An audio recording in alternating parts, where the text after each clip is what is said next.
now it's my pleasure to introduce our special guest speaker. He was described by Forbes as the ultimate thinking machine. The Wall Street Journal calls him the restless genius. He's the recipient of 19 honorary doctorates and honors from 3 US presidents. He's one of the leading inventors of our time, and his list of firsts is frankly awe-inspiring. He created the first CCD flatbed scanner, the first print-to-speech reading machine for the blind, the first music-capable synthesizer capable of recreating the grand piano, and many more. It's a great honor to have him with us here today. Please welcome Ray Kurzweil.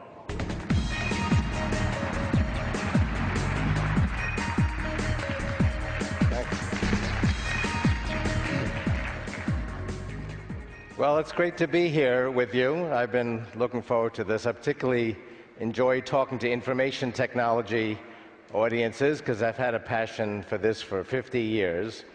When I went to MIT, I went there because MIT was so advanced in 1965 that it actually had its own computer. Since this is an IBM audience, I'll give you the details. It was an IBM 7094, had 32K of core storage. That's 36-bit words, so it's 150,000 bytes of RAM. 2 microsecond cycle time, 2 cycles per instruction, so that's 1/4 of a MIP. It took up half a building, cost tens of millions of dollars. The computer I carry around now is 1 million times cheaper, 1 million times smaller, and 1,000 times more powerful. That's a billion-fold increase in price performance, in MIPS per dollar, bits per dollar, bits of communication per dollar, compared to when I was a student. And you've heard a lot about the current challenges of information technology and providing these services for everyone. I speak to lots of different groups, and every group I speak to, musicians, librarians, graphic artists, junior high school students, their lives are completely transformed by the technology that you provide and support. But being the sort of closing remarks at this conference, I'd like to broaden our perspective, look at where we've come in the last century, and see if that provides a guide to where this will take us, and also to examine the province, the influence of information technology, which is not just these devices we carry around. It ultimately is going to affect everything we care about, even our own health, because biology, health, and medicine has also become an information technology. Now, I began studying this about 30 years ago because I realized that being successful as an inventor required timing, that I needed to do the right things at the right time. Larry Page had a great idea about reverse engineering the links on the internet, but he did it at exactly the right time. So being an ardent student then of technology trends and being an engineer, I gathered a lot of data, and I made a very surprising discovery. If you measure the underlying properties of information technology, and there's 100 of them, MIPS per dollar is the classical one, but there's many others. Bits being moved around on the internet, the total bit capacity of wireless networks, the number of base pairs of DNA we're sequencing every year, the cost of sequencing a base pair of DNA, the spatial resolution of non-invasive brain scanning, the number of bits we're downloading from the brain every year, the bit capacity of magnetic storage, which is not Moore's law, it's a different technical problem. If you look at these underlying measures, they follow remarkably predictable trajectories, and it really belies the common wisdom that you can't predict the future. If you look at these properties, in the case of MIPS per dollar, it's been a smooth, doubly exponential curve going back to the 1890 American census.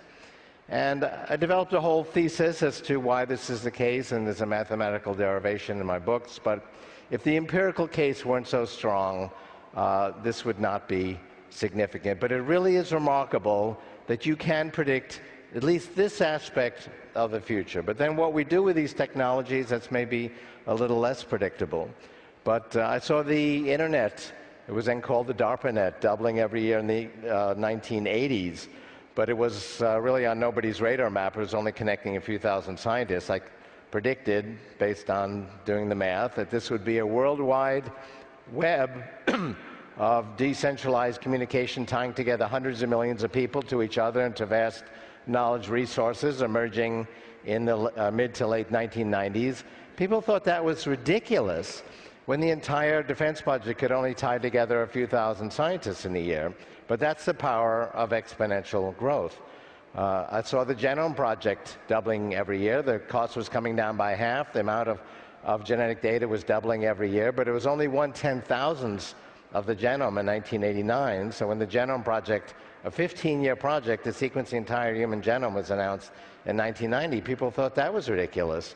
And then halfway through the project, the skeptics were going strong, saying, I told you this wasn't going to work. Here you are halfway through the project, and you've only finished 1% of the project. This isn't working out. But that's actually right on schedule for an exponential progression. Just as the internet was insignificant by 1990, but became an explosive phenomenon in the mid to late 1990s, you start out doubling these tiny little numbers. By the time you get to 1%, you're only 7 doublings away from 100%. And the Genome Project continued to double every year. It was finished 7 years later, a year ahead of schedule, and this has continued since the end of that project. There are many other examples of the surprising power of exponential growth. And it's not intuitive. Our intuition about the future is linear, not exponential. When we walked through the fields 1,000 years ago, we saw something coming at us. We made a linear prediction where that animal would be and what to do about it, and that worked just great. And so that became hardwired in our brains. Our predictors about the future in our brains are linear. And even sophisticated scientists, when they look at a phenomenon and the rate of progress, have this intuition that the current rate of progress will continue, and fail to take into consideration this exponential progression, which is accelerating the rate of progress. The printing press took 400 years to reach a quarter of the population. The telephone took 50 years. The cell phone took 7 years. Social networks, wikis, blogs took 3 years. Tweets took 2 years. The pace of change is getting faster, but these tools are really in everybody's hands. And they're going to affect everything we care about. I mentioned health and medicine. It's a very good example. That was not an information technology up until just recently. It was hit or miss. We would just find things that seemed to work. Oh, here's a drug that lowers blood pressure. We have no really information model as to why it works. And drug development was called drug discovery, just systematically going through looking for things that might have therapeutic effects. Now we have the software of life. By the way, it's out of date because it evolved thousands of years ago. One gene, for example, called the fat insulin receptor gene, says hold on to every calorie because the next hunting season may not work out so well. And that was a great idea 1,000 years ago. There were no refrigerators, so you stored the few calories you managed to acquire in your fat cells. Today, that underlies an epidemic of obesity. I'd like to reprogram that gene. I'd like to tell my fat insulin receptor gene, I'm confident I'll have food tomorrow. You don't need to store all these calories. And that was done at the Joslin Diabetes Center. They turned off this gene in animal experiments. These animals ate ravenously and remained slim, and they got the health benefits of being slim. They lived 20% longer in a healthy state, and there's several pharmaceutical companies rushing to bring that idea to the human market. And we have technologies now that can actually change this outdated software. RNA interference can turn genes off. In a mature human individual, new forms of gene therapy can add new genes. We can design these interventions on computers. We can test them out on biological simulators. So health and medicine, which used to be hit or miss and therefore was not magnetic data storage, just it's not Moore's law, same phenomena. Biotechnology, costs of sequencing a base pair of DNA has gone from $10 per base pair to a tiny fraction of a penny today. The slope on this logarithmic scale is a doubling every year, the amount of genetic data. Very smooth, very predictable. And you know, these are not government-mandated programs. This is not the output of some tabletop physics experiment. This is the result of the innovation and the invention and the creativity of millions of people. It's really quite remarkable as to how predictable it is. 50 different ways to measure communications. I believe this is a very democratizing technology. I wrote in my first book, The Age of Intelligent Machines, which I wrote in the 80s, that the Soviet Union, which was then going strong, would be swept away by this wave of decentralized electronic communication. People thought that was ridiculous. The Soviet Union looked like it was built to stay around for a while. But that's exactly what happened, and we had a wave of democratization during the 1990s, fueled by the rise of the web. Here's bits on the internet being moved around. This is a doubling every year, very smooth, very predictable growth. And I had a little bit of this graph in the 1980s, just the first few points, and I predicted this World Wide Web. If we look at the same data on a linear scale, it looks like this. And this is how we experience it. So to the casual observer, it looked like the World Wide Web came out of nowhere in the mid-1990s, but you could see it coming. We're shrinking technology, not just electronic, but mechanical. It's a rate of 100 in 3D volume per decade. And we're actually building these devices now. There's a whole three-dimensional printing industry emerging. Right now, the scale is between micro and milli, but at the current rate of miniaturization, it'll be at the nanoscale by the 2020s. And if I were to say someday you'll have millions and ultimately billions of little blood cell-sized devices with some intelligence in them going through your bloodstream, keeping you healthy from inside, you might say, okay, that sounds pretty futuristic. I'd point out there's already 50 experiments in animals today of doing that with the first generation of nano-engineered devices. One scientist actually cured type 1 diabetes in rats with a blood cell-sized device, 7-nanometer pores, lets insulin out in a controlled fashion, and blocks antibodies. There's a device that can detect and destroy cancer cells. You're looking here at an animation of a design of a robotic red blood cell. And it brings up an interesting observation about biology, which is biology is very clever, very intricate, but also very suboptimal compared to what we ultimately can engineer. If you were to replace a portion of your red blood cells with these robotic restrocytes, you could do an Olympic sprint for 15 minutes without taking a breath, or sit at the bottom of your pool for 4 hours. So, honey, I'm in the pool will take on a whole new significance. So we're going to continue this exponential growth of computing. They're going to get smaller and smaller. What used to take up a floor of a building at MIT now is 1,000 times more powerful and fits in my pocket. What now fits in my pocket will fit in a blood cell in 25 years. But what about the software?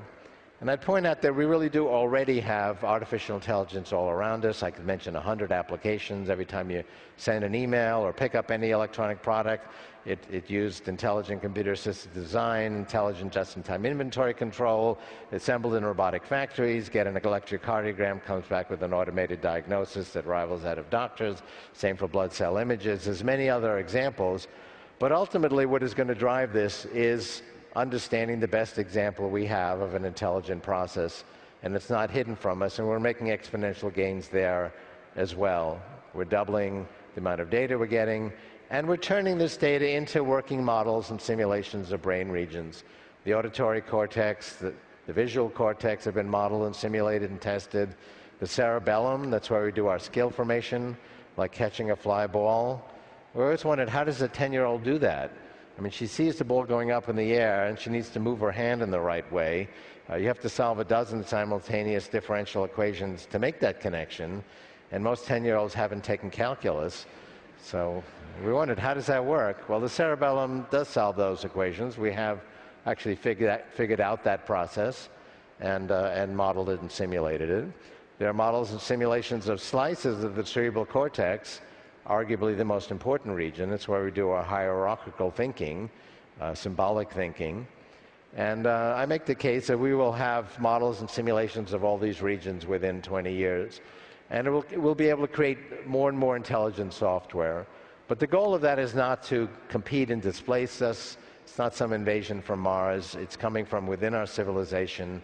Its goal is to extend our own reach. Ever since we picked up a stick to reach a higher branch, we've used our tools to extend our reach physically, now mentally. I can access all of human knowledge with a few keystrokes today.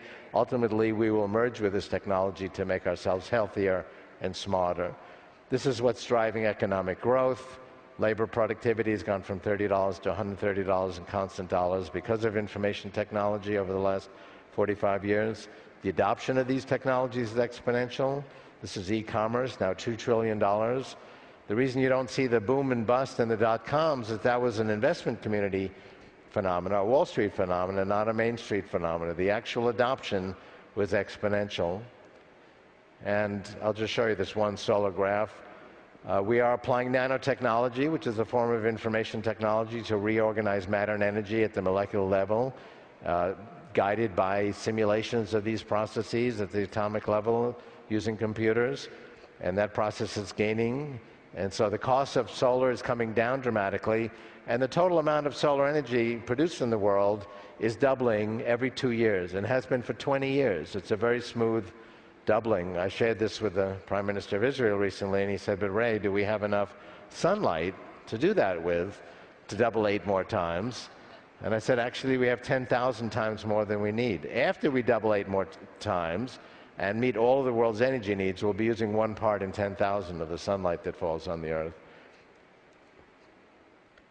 So, just to sum up, computers are getting smaller and smaller, that we will integrate with them. They will keep us healthier.